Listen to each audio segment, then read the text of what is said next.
am very excited for this video.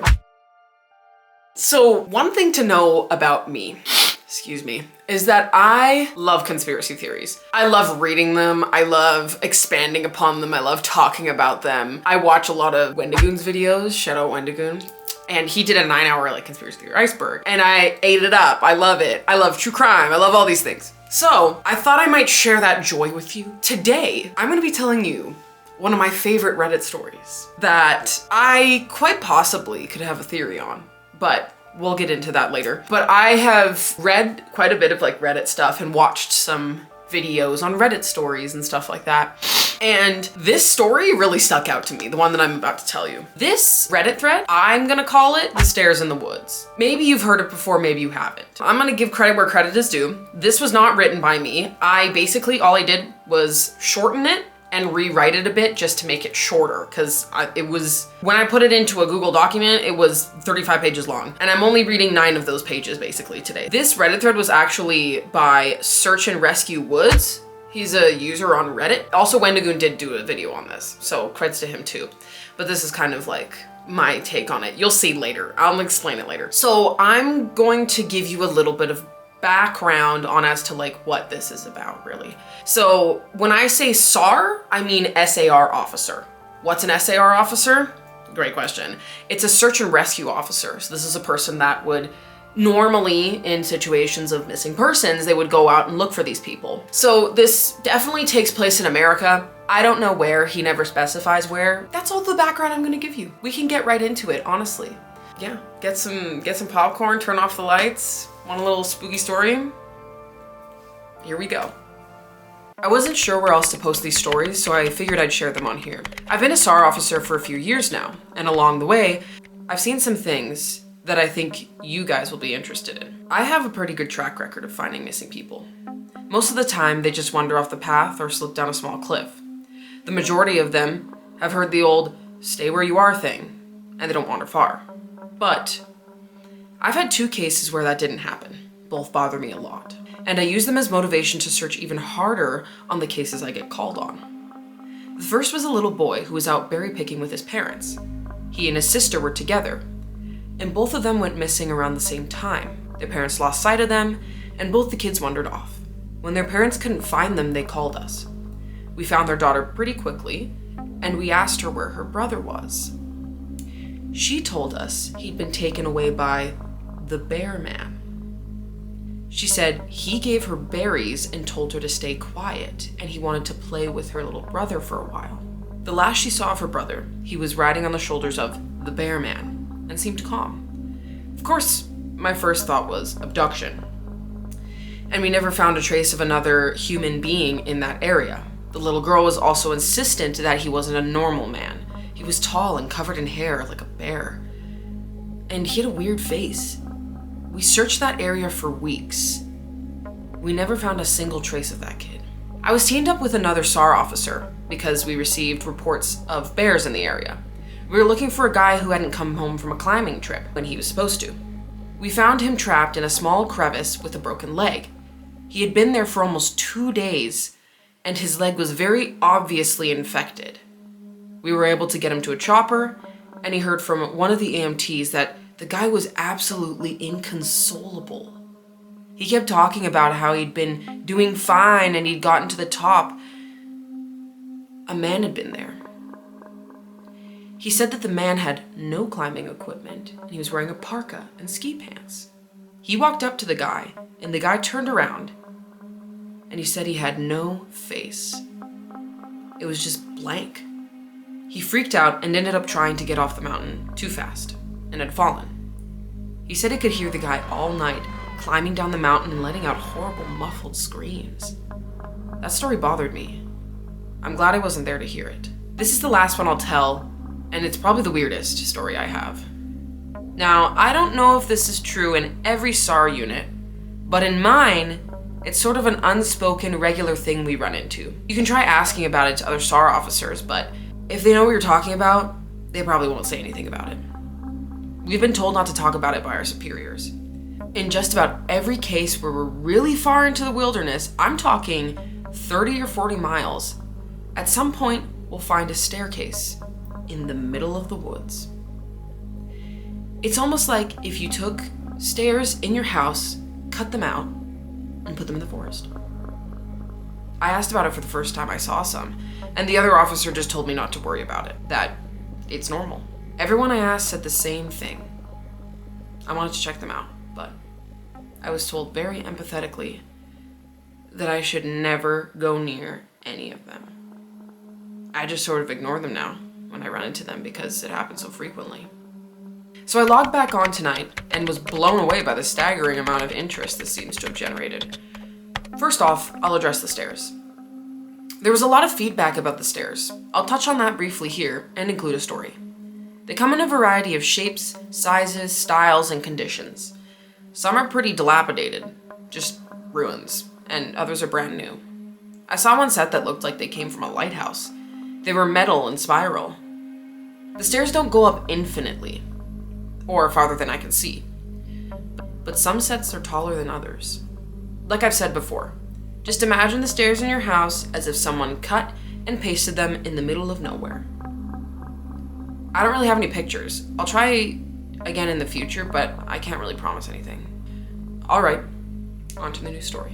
One of my first jobs as a trainee was a search op for a 4-year-old boy that had gone separated from his mom. This was one of those cases where we all knew we were going to find him because the dogs were on a strong scent trail, and we saw clear signs that he had been in the area. We ended up finding him in a berry patch about half a mile from where he had been last seen. Kid wasn't even aware he'd wandered far off. One of the vets brought him back, which I was glad for because I'm really not good with kids. As my trainer and I headed back, she decides to take me on a detour to show me one of the hot spots where we tend to find missing people. It's a natural dip in the land near a popular trail, and people will usually move downhill because it's easier. We hike out there and we get there in about an hour. As we're walking around the area, she's pointing out places she's found people in the past. I see something in the distance. Now, this area we're in is about 8 miles from the main parking lot. Though there's back roads you can take to get closer if you don't want to hike that far. But we're on a state protected land, which means there can't be any kind of commercial or residential development out here. The most you'll ever see is a fire tower or a makeshift shelter. But I can see from here that whatever this thing is has straight edges.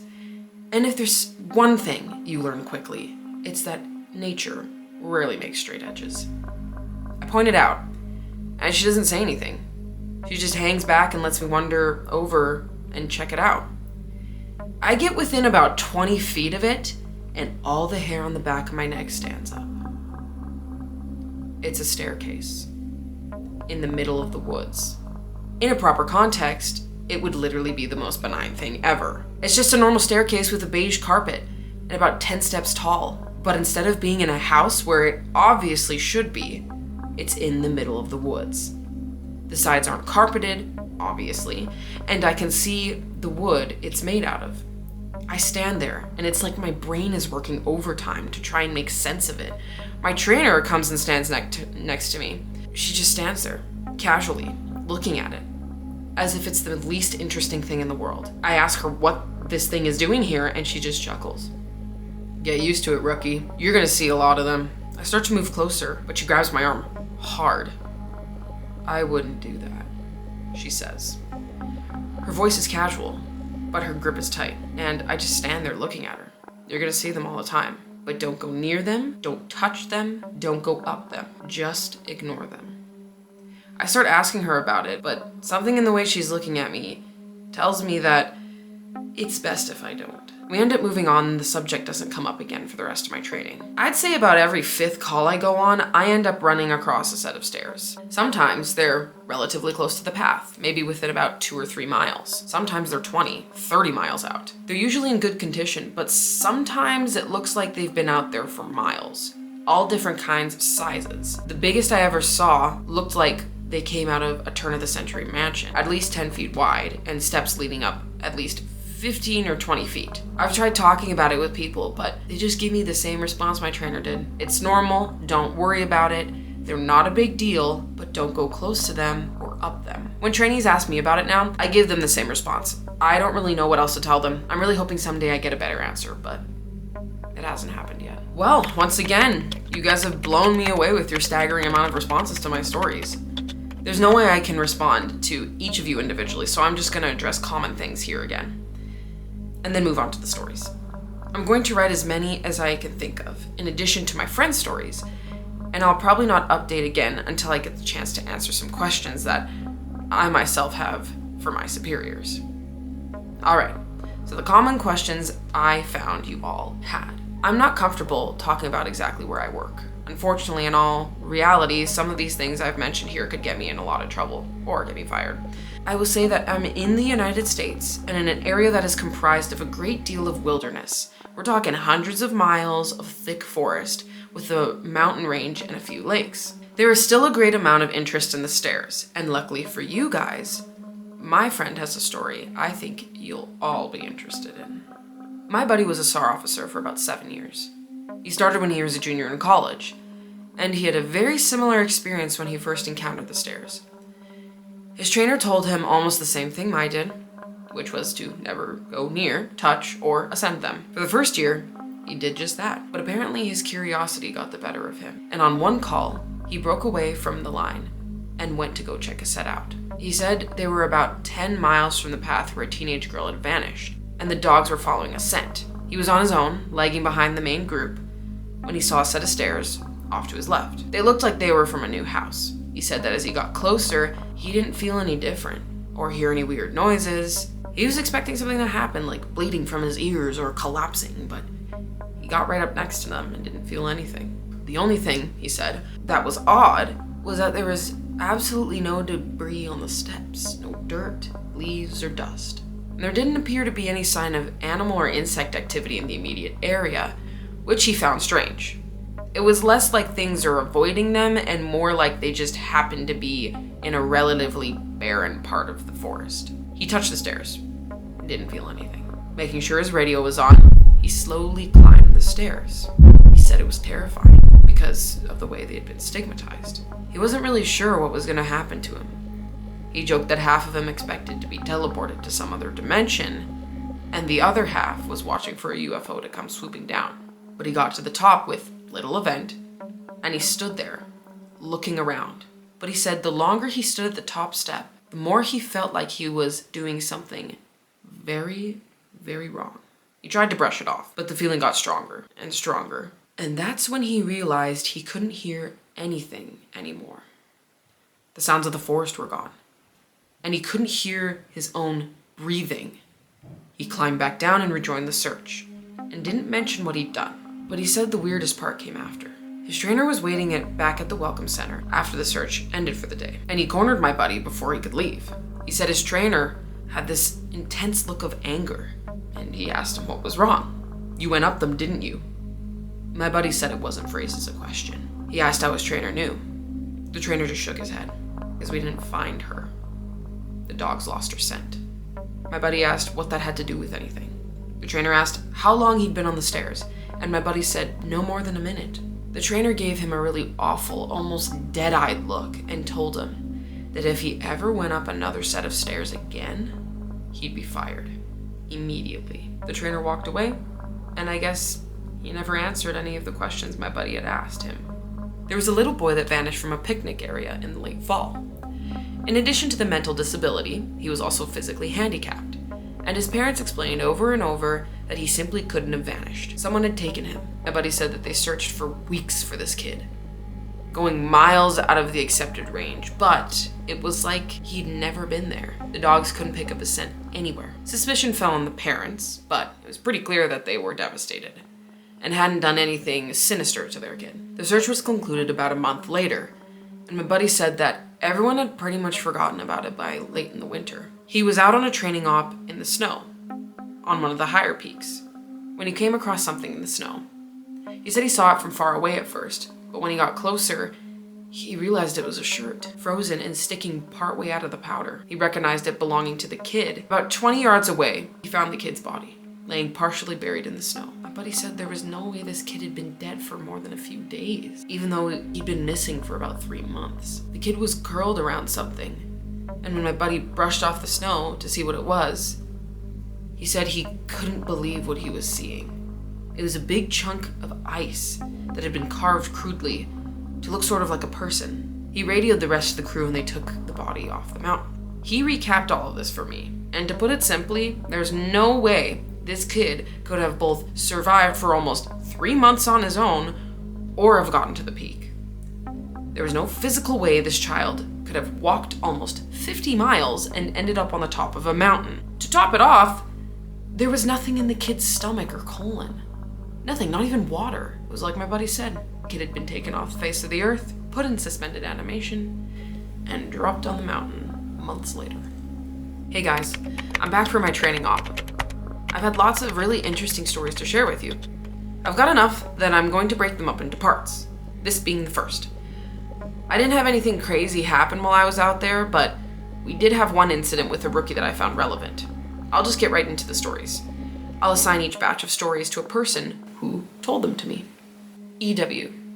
The first person I talked to was EW, a former trainer who now was an EMT. He still comes to ops like this to help out, but doesn't work full-time for us anymore. He specialized in finding lost kids. He sat down with me at dinner one evening and we ended up swapping stories. Most of them were just casual. But when we got to the subject of our weirder calls, I mentioned that I had a buddy who'd gone up a set of stairs. He got kind of quiet on me and asked me if I'd ever heard of a little boy who disappeared from the park a few years back. I hadn't, so he told me this story. They were out looking for an 11-year-old boy, Joey, who'd gone missing near a river. Of course, the first thought was that he'd fallen in and drowned. But they brought out the dogs and they led the SAR officers away from the river and up to a very densely forested area. When we search for people, we search in grid pattern, and we search every box of the grid incredibly thoroughly. What EW's team noticed right away was that a very strange pattern was emerging. Dogs in alternating boxes were picking up Joey's scent, but losing it when they overlapped into another box. If you think of it kind of like a checkered board, Joey's scent was being picked up in random black squares, but never in the red. This, of course, didn't make any sense. How could the kid bounce from area to area? EW and his partner pass into a new box of the grid, and EW notices a set of stairs about 50 yards away. He tells his partner that they need to go check near it, but his partner flat out refuses. He tells EW that he's made a point to never go near any stairs he sees. He tells EW that he'll wait in sight while EW checks. EW says he was irritated, but he felt for the guy and didn't push him on the subject. I walked over to the stairs. They were small, kind of like stairs into a basement. I don't really feel strongly one way or another about them. The stairs, I mean. So I wasn't scared or anything. I guess I'm just like everybody else and I just prefer not to think about them too much. Anyway, I went over and I could kind of see something laying at the bottom of the step, sort of curled up. My heart sinks because, of course, you always hope for the best. And we're confident that we'd find this kid alive. But I knew right away that it was him. And he was dead. He was curled up in a little ball on the step, holding his stomach. It looked like he had been in horrible pain when he died. But I didn't see any blood. I had radioed in that I had found him and we got his body back to command. We didn't have any obvious cause of death, which just made it worse. I figured he'd probably eaten something poisonous since he was holding his stomach when I found him, but I didn't want to guess. They took him away and I went home and tried not to think about it. We don't always hear back from the coroners about the cause of death. It's not really our job to know. And sometimes, if they think it's foul play, they won't tell us because of legal stuff. But I've got a friend who works for the sheriff's department, and he'll usually pass along very interesting info if I ask. In this case, though, I actually got a call from him about a week later. He asks if I remember the kid, and of course I do. And he says some seriously weird stuff is going on here. He tells me, EW man, you're gonna think I'm crazy, but the coroner has no idea what happened to this kid. My friend goes on to tell me that when the coroner opened the kid up, the kid's organs were like Swiss cheese. Quarter-sized holes were punched clean through in just about every organ, aside from his heart and lungs. They're so neat. But the kid didn't have a scratch on him, no entry or exit wounds. No one had a clue at what could have possibly caused it. My friend asked me if I'd ever heard anything like it, or if we'd had similar cases in the past, but I'd never heard of something like that. As far as I know, the coroner determined the cause of death as something like a massive internal bleeding. But no one knows what really happened. I've never been able to forget that kid. I don't let my kids go into the woods alone. And when we go together, I never let them out of my sight. I used to love it out there, but that case and a couple others just sort of ruined it for me. Dinner was over and we started to clean up. We got back to our cabins. Before we went our separate ways, he put his hand on my shoulder and looked at me real close. He tells me that there's bad things out there. Things that don't care if we have families or lives, or that we can think and feel. He tells me to be careful, and he walks away. PB. By pure coincidence, I got talking to another vet, PB, who's been in the SAR field for years. We were partnered up on a grid sweep during a training exercise, and when we were chatting casually about how he liked the job and what kind of things he'd seen, at one point, we passed an old set of stairs.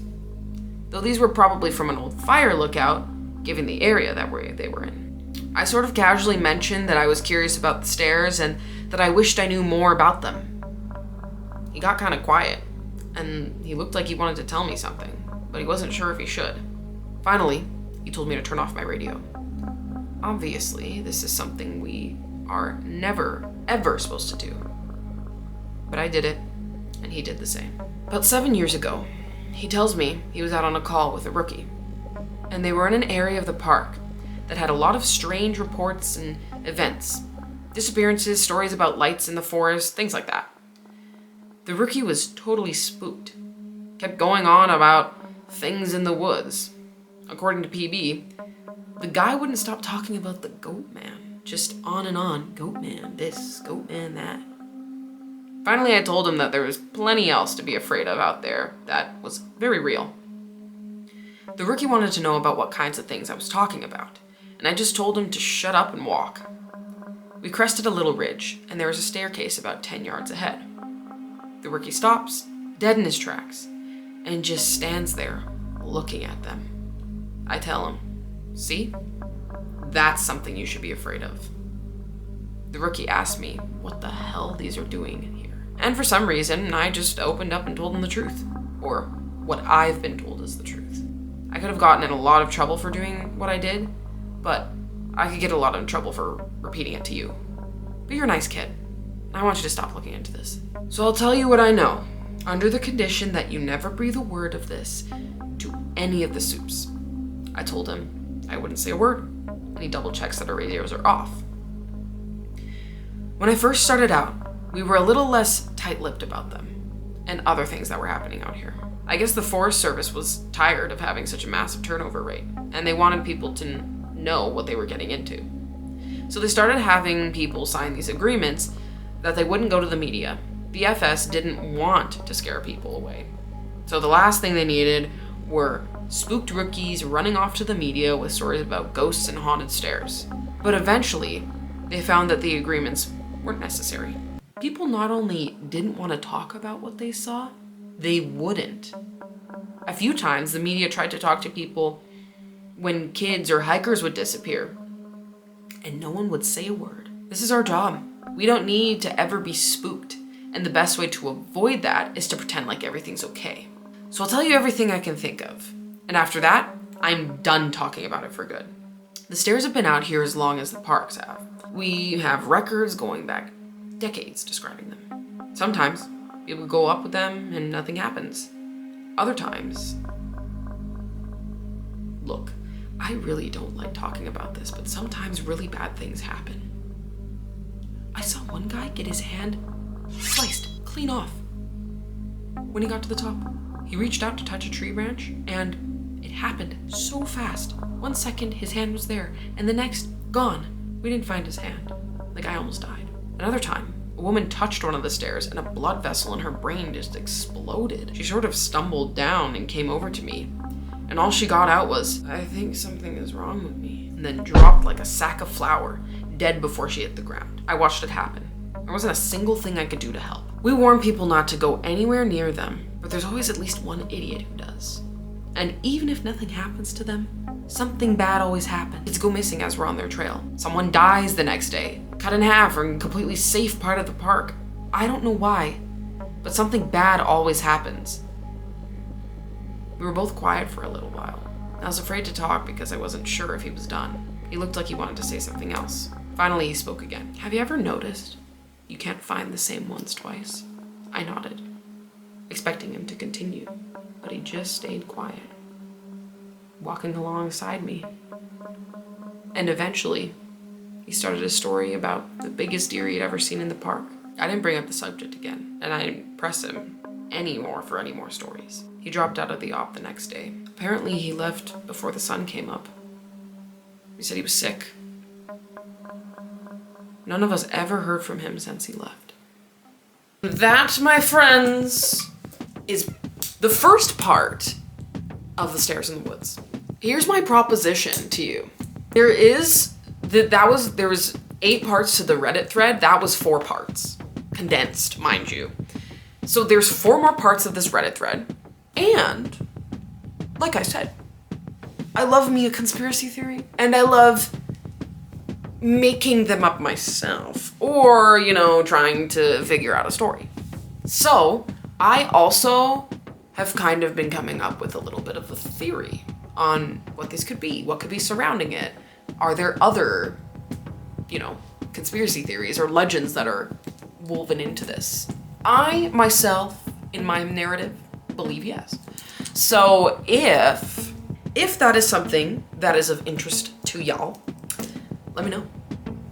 Because it would be part 2 of reading the actual Reddit thread, and then part 3 would be my theory. Let me know. Let me know what we think. Yeah, that's it. That's all, folks.